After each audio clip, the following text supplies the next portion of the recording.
Ya, assalamualaikum warahmatullahi wabarakatuh. Sudah bersama narasumber yang sangat baik, yaitu dari Kepala Sekretariat Dewan Sumber Daya Air Nasional. Selamat pagi. Nah, sebelum membuka acara diskusi ini, saya ingin terlebih dahulu mohon izin Bapak untuk memperkenalkan diri. Silakan Bapak.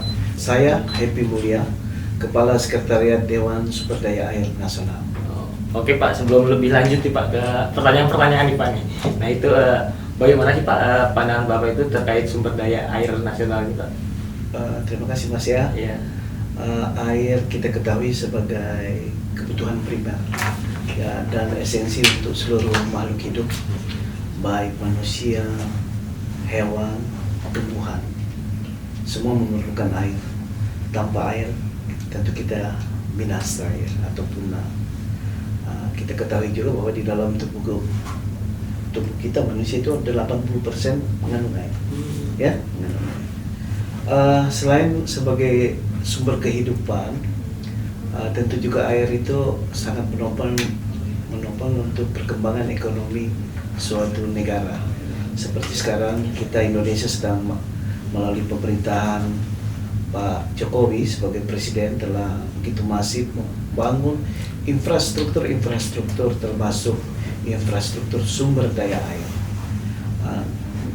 Dalam tentu ada permasalahan terkait air dalam mengelola air. Pertama ada yang disebut too much atau terlalu banyak ya, banjir. Lalu too little atau terlalu kering atau terlalu sedikit. Ini juga kita hadapi sekarang di musim-musim kemarau.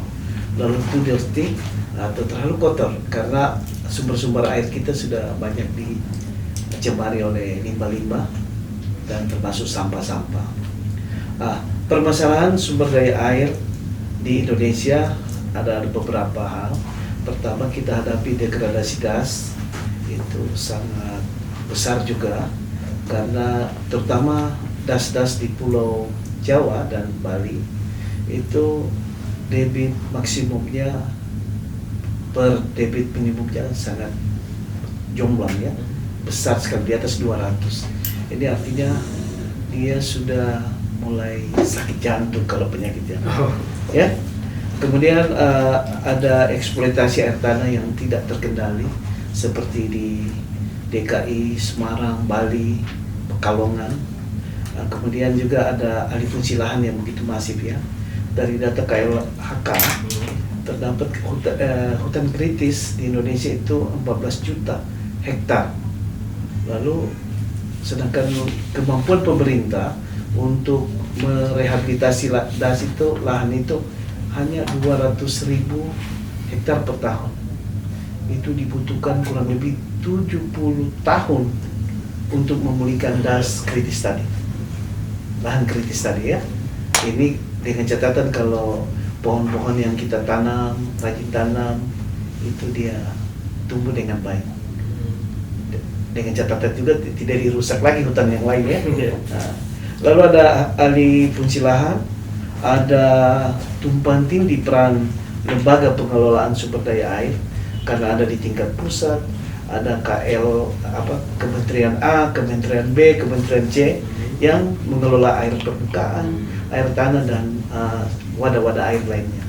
Begitu juga di level provinsi dan kabupaten kota. Mereka juga mengelola air permukaan, air tanah dan wadah-wadah. Lalu kita juga menghadapi keterbatasan data dan informasi ya. Ini yang perlu kita perbaiki, stasiun curah hujan kita, kemudian pengukur debit ya. Ini akan diharmonisasikan dengan institusi lain yang mengelola sistem informasi. Lalu yang terakhir mungkin perubahan iklim ini Mas. Perubahan iklim kita di depan mata ya, sudah di depan mata dan kita bisa lihat pola hujan sudah tidak berimbang ya. Kalau waktu kita kecil dulu kan teratur ya, 6 bulan hujan, 6 bulan kemarau. Sekarang sudah berubah banyak. Bulan Desember atau lagi tahun. Iya itu ya. Lalu intensitasnya juga semakin berubah, semakin berubah. Bahkan itu macam badai-badai kan dulu agak jarang di Indonesia ya. Sekarang sudah mulai Sering sekali. Kemarin ada NTT dengan badai Seroja dan lain-lain di tempat lain. Kemudian kita menghadapi tentunya tantangan pengelolaan sumber daya air ya. Pertama itu ada curah hujan musiman dan indeks ketersediaan air yang bervariasi pada tiap-tiap pulau. Kita kan negara kepulauan ya, pulau-pulau besar, pulau-pulau kecil ini mempunyai curah hujan yang sangat bervariasi. Kemudian perkembangan penduduk yang masif, itu kalau catatan dari BPS 1,2% per tahun. Jadi sekitar 3,4 juta orang bertambah setiap tahun di Indonesia. 4 juta. Semua perlu air kan. Nah, kemudian ada tentu pencapaian tujuan target SDGs, pembangunan berkelanjutan. Ada target-target yang harus kita penuhi. Lalu ketahanan air sendiri dan perubahan iklim. Mungkin itu permasalahan dan tantangan pengelolaan sumber daya air yang kita hadapi.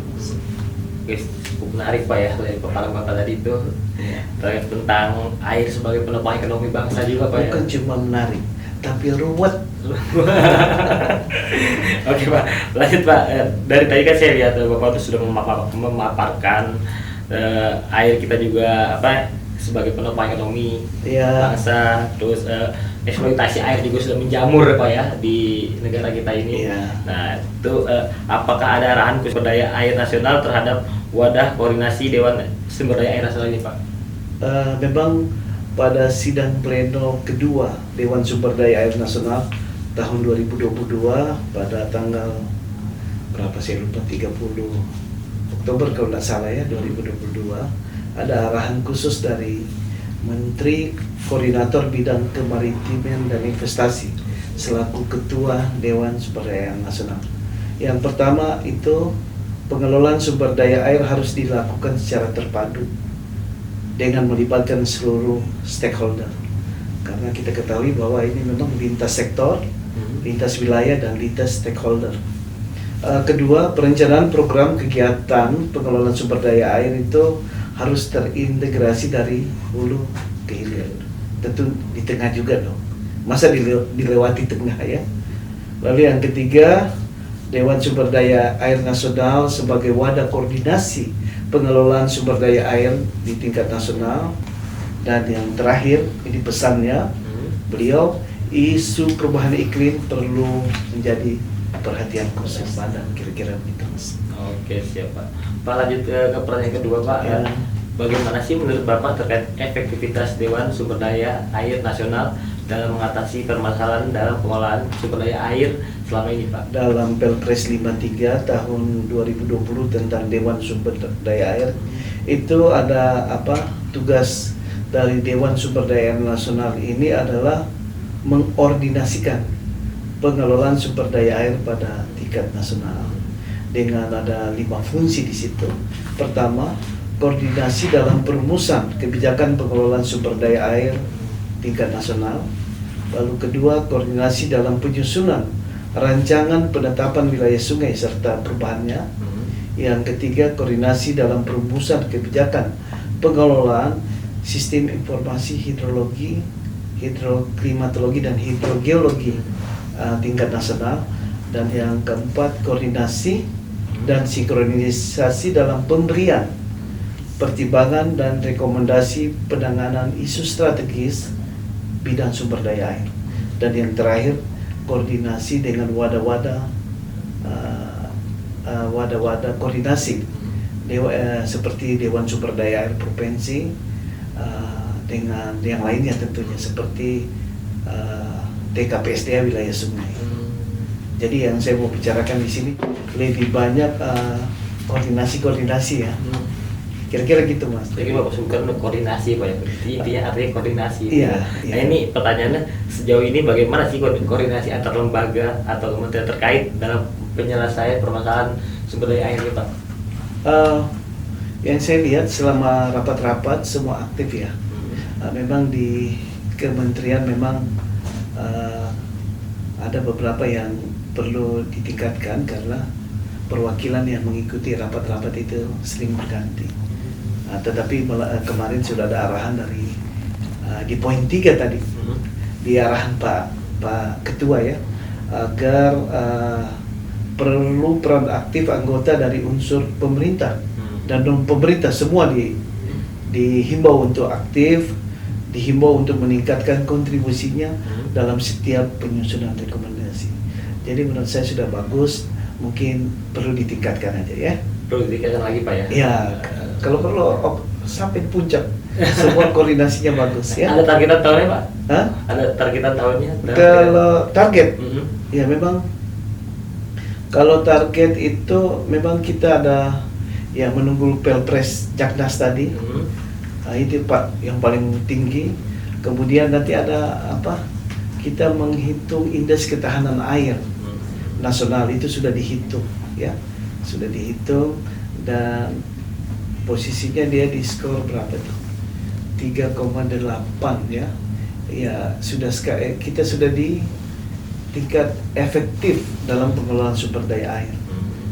Tapi namun dengan banyaknya PR tadi itu, ini perlu kita perbaiki untuk kita tingkatkan menjadi capable ya. Kita lebih, kita masih di skala cukup. Kita mau naikkan ke efektif. Nanti yang paling tinggi itu model pengelolaan di skala 5. Nah itu tantangan. Kemudian kita juga sudah menghitung beberapa, bukan kita, melalui Direktorat Bina Teknik, Balai Hidrologi dan Lingkungan Keairan, telah dihitung kemarin tuh tahun 2022 indeks ketahanan air DKI, Jawa Barat, NTT dengan Maluku Utara.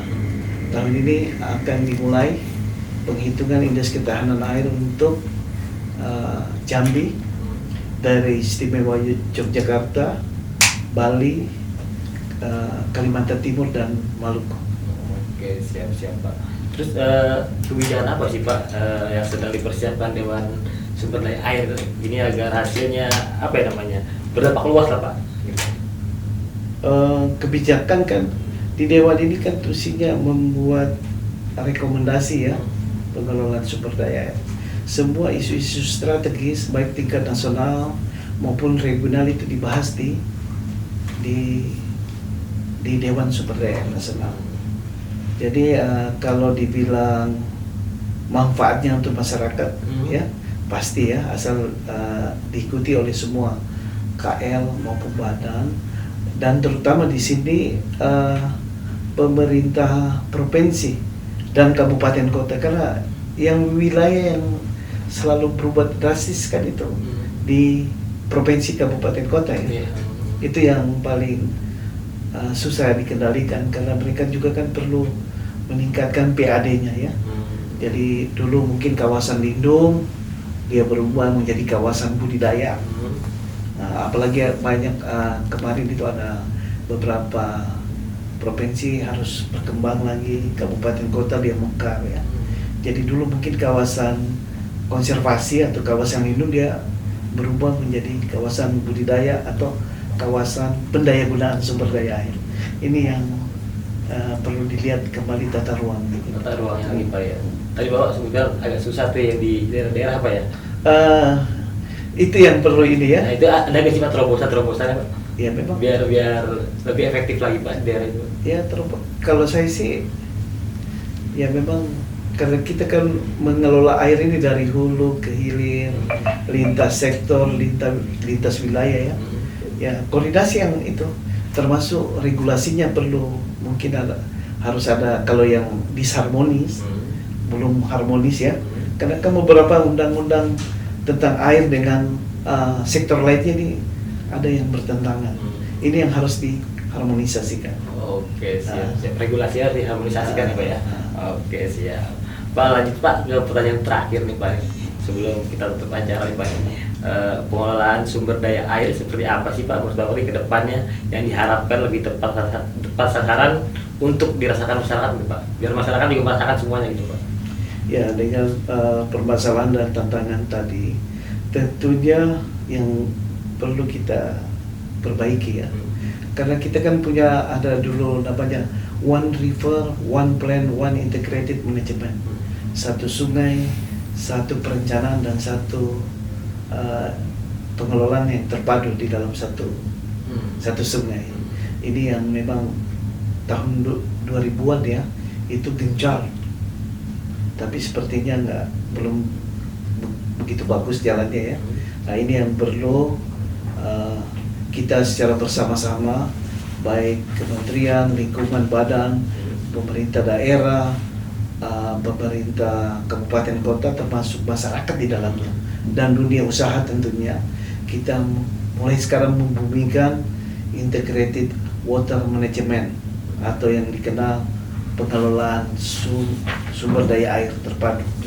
Artinya pengelolaan sumber daya air ini adalah proses yang mengintegrasikan pengelolaan air, lahan, dan sumber daya terkait lainnya secara terkoordinasi dalam rangka memaksimalkan peningkatan ekonomi, kesejahteraan sosial secara setara tanpa mengorbankan ekonomi tentunya. Ya, jadi di sini perlu pengelolaan terpadu sumber daya air dan sumber daya lahan, pengelolaan terpadu integrasi antara sistem alami dan antropogenik atau buatan ya, buatan manusia. Lalu pengelolaan terpadu kepentingan hulu dan hilir, pengelolaan terpadu antara kuantitas air dan kualitas air, pengelolaan terpadu air permukaan dan air tanah, pengelolaan terpadu untuk kepentingan antar sektor, pengelolaan terpadu untuk kepentingan nasional dan tentunya juga regional. Harus terpadu karena begitu banyak permasalahan dan tantangan pengelolaan sumber daya di nasional secara di Indonesia ya. Selain terpadu, terkoneksi juga Pak ya harusnya ya? Semua dari nasional, provinsi, kabupaten, kota. Jangan lupa masyarakat harus terlibat di situ.